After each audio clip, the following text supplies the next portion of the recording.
ప్రతిదానికి తన చిత్తం ప్రకారము శరీరంలో ఉంచెను.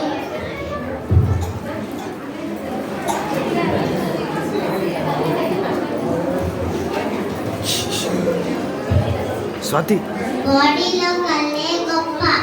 కళ్ళు లేకుండా మనం చూడలేము, చేయలేము. కాబట్టి నేనే గొప్ప.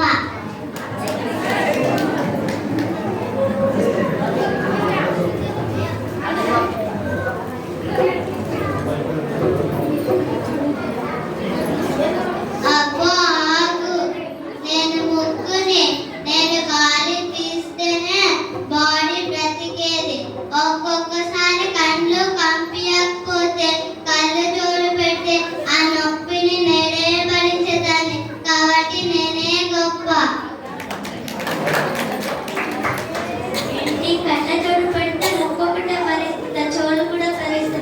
కళ్ళ జోడు పెట్టినప్పుడు మంచి సపోర్ట్గా ఉంటున్న చెవిని నేను ఇచ్చే సమాచారాన్ని బట్టి బాడీ నడుచుకుంటుంది. కాబట్టి నేనే గొప్ప.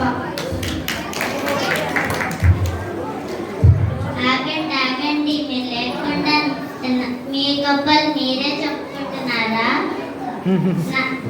నేను ఎవరో మీకు తెలుసు కదా. నేను నోరుని.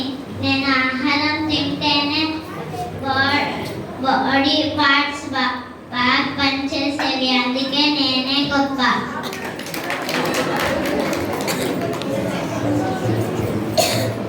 ఏంటి ఈ కళ్ళు, ఈ ముక్కు, ఈ చెవు, మూతి, చెవులు, సరే. నోటికి అందేది ఆహారం, అందేది చేతులే కదా. చేతులు లేకపోతే పని చేయడం కష్టమే కదా. కాబట్టి నేనే గొప్ప. మీకేంటి గొప్ప?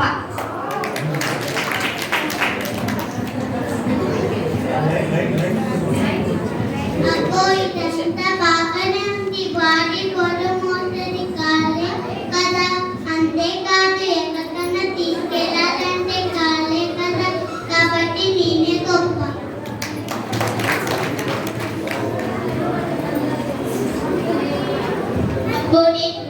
నేను ఒకసారి ఆగితే మనిషి బ్రతకడం కష్టం. అందుకే నేనే గొప్ప.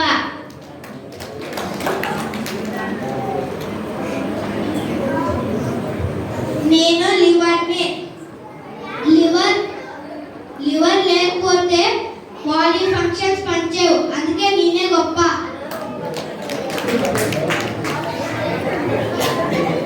నేను నాలుకను. నేను లేకపోతే ఎవరు మాట్లాడలేరు. కాబట్టి నేనే గొప్ప.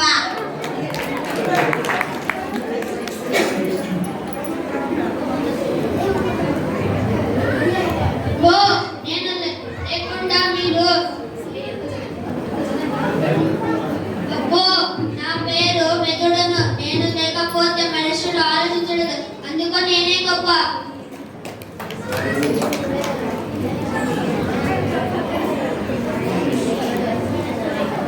నేను లేకపోతే చెయ్యి ఏమీ పని చేయదు. కాబట్టి నేనే గొప్ప. నా పేరు శరీరం.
అవయవములు అనేకములున్నాను, శరీరం ఒక్కటే కదా. ఒక అవయవము అవయవములన్నీ శ్రమపడును కదా. ఒకవేళ ఘనత పొందినప్పుడు అవయవములన్నీ సంతోషించును కదా. అలాగే మీరు కూడా క్రీస్తు యొక్క శరీరమై ఉండి వేరువేరుగా అవయవములైనారు. కళ్ళు ప్రాముఖ్యమైనవి, చెవులు ప్రాముఖ్యమైనవి, నోరు ప్రాముఖ్యమైన అవయవం. కానీ శిరస్సుకు లోబడి ప్రతి అవయములో పని చేయవలసింది కదా. సంఘములకు శిరస్సు యేసుక్రీస్తు ప్రభువే. దేవుని మహిమ కొరకు మనం పని చేయాలి, కానీ అతిశయింపకూడదు.